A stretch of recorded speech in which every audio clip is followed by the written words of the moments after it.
सो hi guys, आज हम लोग फिर आ गए हैं। तो हम लोग आज सीखेंगे डिसोल्यूशन ऑफ पार्टनरशिप। ओके, तो dissolution of partnership as per partnership act 1932, that is as per partnership act 1932। Okay, तो 1932 के तहत पार्टनरशिप एक्ट में हम लोग डिसोल्यूशन कैसे करते हैं उसके बारे में हम लोग सीखेंगे। सो उससे पहले हम बता दूं कि अगर वीडियो को अच्छा लगे तो लाइक शेयर सब्सक्राइब जरूर करें। तो what does it mean, what is the meaning of dissolution? Dissolution mean that is complete termination. Termination मतलब क्या होता है? बिजनेस को बंद करना, दैट इज क्लोज और शट डाउन जिसको बोलते हैं। ओके, शट डाउन सिचुएशन जहाँ पे पार्टनरशिप एग्रीमेंट क्या होता है between partnership firm is terminated, there will be no further business that will operate from now onwards. तो dissolution means end of all relationship between all partner, partner के बीच में जो भी रिश्ता है सब खत्म, और द फर्म होता है फर्म वाइंड अप हो जाता है। ठीक है, तो डिसोल्यूशन दो टाइप के होते हैं। एक होता है dissolution by of partnership not of the firm. Partnership मतलब एक पार्टनर मर गया या रिटायर हो गया या तो प्रॉफिट शेयरिंग रेशियो चेंज हो गया, तो कहानी क्या होता है यहाँ पे? डिसोल्यूशन ऑफ पार्टनरशिप का सिचुएशन होता है, but business remain continue in this situation, that is only the change in relationship between partner changes but not the firm. And dissolution of firm means complete dissolution, entire business जो होता है वो पूरी तरीके से stop हो जाता है। And all the relationship between partner ends, यहाँ पे एसेट बिक जाता है, लाइबिलिटीज को पेड ऑफ किया जाता है, और बैलेंस जो बचता है वो आपस में हम लोग एज यूजुअल डिस्ट्रीब्यूट करते हैं। तो जो कि होता है हमारा बैलेंस डिस्ट्रीब्यूशन, होता है हमारा पीस मिल डिस्ट्रीब्यूशन। ओके, तो पीस मिल डिस्ट्रीब्यूशन क्या होता है इसको मैं अगले क्लास में, किसी और क्लास में, किसी और वीडियोस में बताऊंगा। तो पीस मिल डिस्ट्रीब्यूशन तो ये हम लोग अभी नहीं सीखेंगे, हम लोग देखेंगे एसेट और सोल्ड हो जाता है और लाइबिलिटीज पेड ऑफ हो जाता है। तो डिसोल्यूशन का मोड क्या होता है? सबसे पहले बाय एग्रीमेंट, जैसे कि पार्टनर लोग मिल के म्यूचुअली एग्री करते हैं और बोलते हैं कि भैया हम लोग अपना आपस में पैसे बिजनेस कंटिन्यू नहीं करेंगे, we will dissolve the business.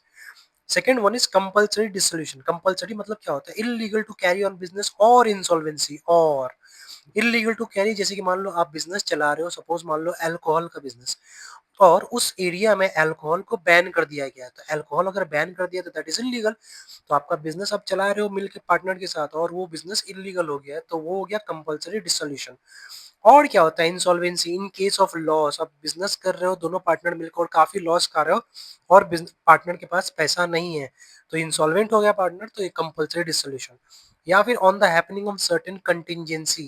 Contingency क्या होता है? एक्सपायरी ऑफ द टर्म, जैसे कि पार्टनरशिप बिजनेस एक सर्टेन टर्म के लिए हुआ है, 2 साल, 4 साल, 5 साल।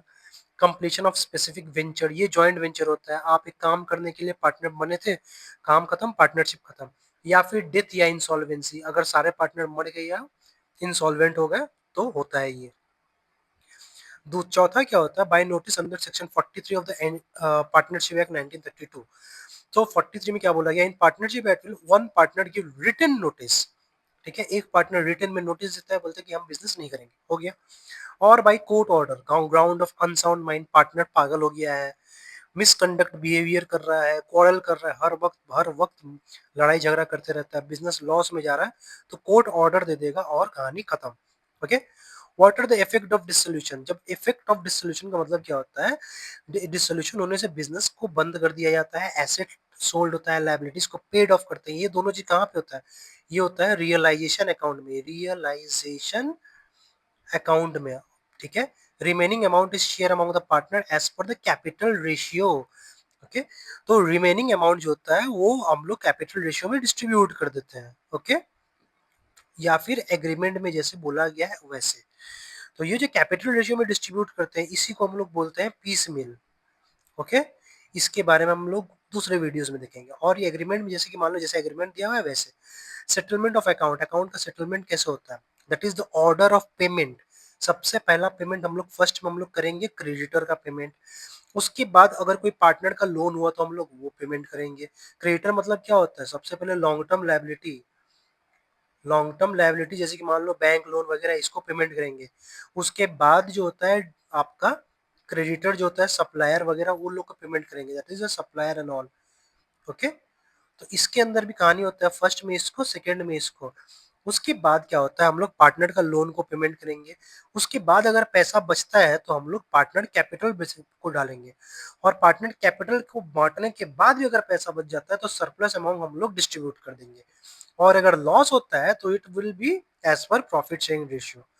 ठीक है, नेक्स्ट कहानी क्या होता है, रियलाइजेशन अकाउंट हम लोग बनाते हैं। तो सबसे पहले मैं लेजर के बारे में बताता हूँ। What are the ledger that we use to prepare the dissolution. Okay, the ledgers. Ledger, सबसे पहला लेजर क्या होता है, सबसे फर्स्ट में हम लोग लेजर बनाते हैं रियलाइजेशन अकाउंट। तो रियलाइजेशन अकाउंट में क्या होता है, हम लोग बैलेंस शीट का सारा एसेट, एक्सटर्नल जो भी एसेट्स होता है, एंड लाइबिलिटीज को हम लोग क्या करते हैं, लाइबिलिटीज को हम लोग रियलाइज करते हैं। रियलाइज का मतलब क्या होता है, एसेट को हम लोग बेचते हैं और लाइबिलिटीज को हम लोग पेड ऑफ करते हैं। ठीक है, अगर किसी कारणवश, अगर जैसे कि मान लो हमारे पास दिया हुआ है लैंड, बिल्डिंग, मोटर कार, ठीक है, और इसका अमाउंट है 1 लाख, इसका अमाउंट सपोज मान लो 2 लाख, मोटर कार का अमाउंट है 50,000। ओके, अगर ऐसा होता है और बोलता है कि लैंड बिक गया, बिल्डिंग बिक गया, बट मोटर कार के बारे में कोई इन्फॉर्मेशन नहीं दिया हुआ है, नो इन्फॉर्मेशन। ओके, अगर कोई इन्फॉर्मेशन नहीं दिया हुआ है तो हम लोग मोटर कार को भी इसी अमाउंट में बेच देंगे। एजम्पशन यही माना गया है एज पर न्यू रूल। तो एजम्पशन क्या माना गया है कि हम लोग मोटर कार को बेच देंगे, और लाइबिलिटीज के बारे में अगर कोई इन्फॉर्मेशन नहीं दिया हुआ है तो हम लोग वो पेड ऑफ कर देंगे। Okay, next. और इसमें एक्सपेंसेस वगैरह भी होता है, तो एक्सपेंसेस का भी हम लोग देखते हैं। तो रिलेशन का जो प्रॉफिट एंड लॉस होता है, जो प्रॉफिट या लॉस होता है वो क्या होता है, पार्टनर आपस में किस रेशियो में लेता है, प्रॉफिट शेयरिंग रेशियो में ले लेता है। Okay, important terms. अब रियलाइजेशन बनता है, दूसरा लेजर कौन सा बनता है, दूसरा बनता है पार्टनर कैपिटल अकाउंट। ओके, तो पार्टनर कैपिटल अकाउंट में जो बैलेंसिंग फिगर होता है वो क्या होगा, कैश या बैंक। ओके, ये सारा अमाउंट सेटल्ड हो जाएगा। उसी तरीके से अगर फिक्स्ड होता है तो फिक्स्ड का कहानी क्या होता है, फिक्स्ड का कहानी होता है जैसे कि मान लो पार्टनर कैपिटल अगर फिक्स रहेगा तो क्या बनेगा, करेंट अकाउंट। जैसे मैंने पिछले वीडियोस में बताया था, पार्टनर कैपिटल फिक्स होने से करेंट अकाउंट बनता है, और करेंट अकाउंट का भी बैलेंसिंग फिगर क्या होगा, हमारा कैश या फिर बैंक अकाउंट में चला जाएगा वो। और नेक्स्ट, थर्ड, थर्ड क्या बनता है, बैलेंस शीट बिल्कुल भी नहीं बनेगा क्योंकि बिजनेस तो बंद हो गया है। तो हम लोग क्या बनाएंगे, हम लोग बनाएंगे कैश या बैंक अकाउंट, और इसका डेबिट क्रेडिट जो होगा वो हमेशा क्या करेगा, मैच कर जाएगा। ओके, सो इट मींस हमारे पास तीन लेजर हमें बनाना पड़ता है। एक होता है रियलाइजेशन अकाउंट, एक होता है पार्टनर्स कैपिटल फिक्स्ड होने से partner capital plus current account, and third होता है हमारा क्या, कैश और बैंक अकाउंट। ओके, तो important terms is what, converting, that is realisation का मतलब क्या होता है, एसेट को आप कैश में कन्वर्ट कर दीजिए। डेफिशिएंसी मतलब क्या होता है, शॉर्टफॉल ऑफ दिस। अब यहाँ पे एक और नियम होता है, गार्नर वर्सेस मुर्रे। ये दोनों क्या था, ये दोनों पार्टनर थे। ओके, गार्नर और मुर्रे दोनों पार्टनर थे, तो दोनों के बीच में ये इंसॉल्वेंसी लेके केस चल रहा था।